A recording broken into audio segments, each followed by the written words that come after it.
La prochaine fois que vous cliquerez « Tout accepter » sur une bannière de cookies, vous allez y repenser. Parce que ce que vous acceptez, ce n'est pas juste améliorer votre expérience utilisateur. C'est un système de surveillance construit depuis 1994. Discrètement, délibérément, sans jamais vous le dire. Et l'homme qui l'a inventé le regrette. Bienvenue dans Tech Autopsie, la série qui ouvre les objets tech du quotidien pour vous montrer ce qu'il y a dedans. Aujourd'hui, on dissèque le cookie. Pas le gâteau, le fichier texte. Ce truc invisible qui se glisse dans votre navigateur à chaque site visité. Ce que vous allez découvrir, c'est comment 90 lignes de code écrites en 3 semaines par un gamin de 23 ans sont devenues la colonne vertébrale d'une industrie de surveillance à 400 milliards de dollars. On est en 1994. Internet existe depuis peu. Les sites web sont statiques, moches, et surtout, ils ont un problème fondamental. HTTP, le protocole qui fait tourner le web, est sans mémoire. Chaque clic, c'est une nouvelle connexion. Le serveur vous oublie instantanément. Il ne sait pas qui vous êtes. Il ne sait pas ce que vous avez fait 2 secondes avant. Pour un site de lecture, ça passe. Mais pour un site de shopping, catastrophique. Comment garder vos articles dans un panier si le serveur efface tout à chaque page ?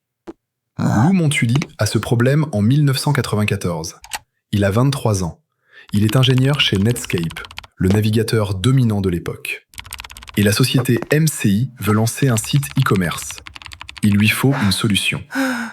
Lou passe 3 semaines à coder. Il trouve une idée simple. Stocker une petite information directement sur l'ordinateur de l'utilisateur. Un fichier minuscule, invisible, que le site peut relire à chaque visite. Il cherche un nom. Dans le monde Unix, les programmeurs utilisent depuis longtemps ce qu'on appelle des magic cookies, des petits paquets de données qu'on s'échange entre programmes. Il garde le terme. Cookie. 90 lignes de code, déployées en silence, sans notification, sans consentement. Personne dans le grand public ne le sait. Et pendant 2 ans, personne ne le remarque. Un journaliste du Financial Times publie un article. Le titre, The Cookie Monster. Il explique, pour la première fois au grand public, qu'à chaque fois qu'ils visitent un site, ce site pose un petit traceur dans leur navigateur, sans les prévenir. La réaction est immédiate. Les internautes sont furieux. Le Congrès américain commence à poser des questions. L'IETF, l'organisme qui régule les protocoles Internet, tente d'imposer des règles strictes. Mais c'est là que tout a basculé. Netscape et Microsoft, les 2 géants du navigateur de l'époque, font pression. Ils édulcorent les règles. Les cookies restent invisibles. Les utilisateurs n'ont toujours rien à signer. Et pendant ce temps, quelqu'un avait vu quelque chose que personne d'autre n'avait vu. En 1996, une start-up se crée. Elle s'appelle DoubleClick.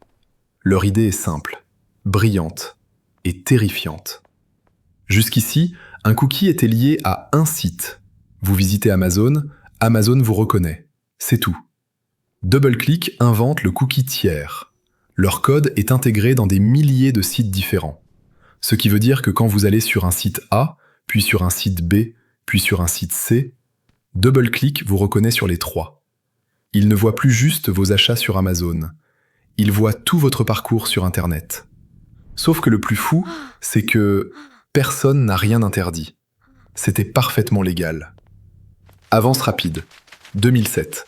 Google rachète DoubleClick pour 3,1 milliards de dollars. Pourquoi autant ? Pas pour la technologie, pas pour les ingénieurs, pour la base de données. Des années de comportement utilisateur, des milliards de profils. Ce que vous lisez, ce que vous cherchez, ce qui vous fait cliquer, ce qui vous fait peur. Tout ça, stocké, analysé, monétisé. Aujourd'hui, un site web moyen charge 60 trackers au moment où vous l'ouvrez. L'industrie des data brokers, ces sociétés qui revendent vos données, pèse 400 milliards de dollars par an. Et Lou Montulli, l'homme qui a tout démarré avec 90 lignes de code, il a déclaré publiquement qu'il regrette profondément la tournure que les cookies ont prise. Qu'il ne pouvait pas prévoir ça. Qu'il voulait juste résoudre un problème de panier d'achat. L'Europe vote le RGPD. Et soudain, ces bannières apparaissent partout. Accepter les cookies. Gérer mes préférences.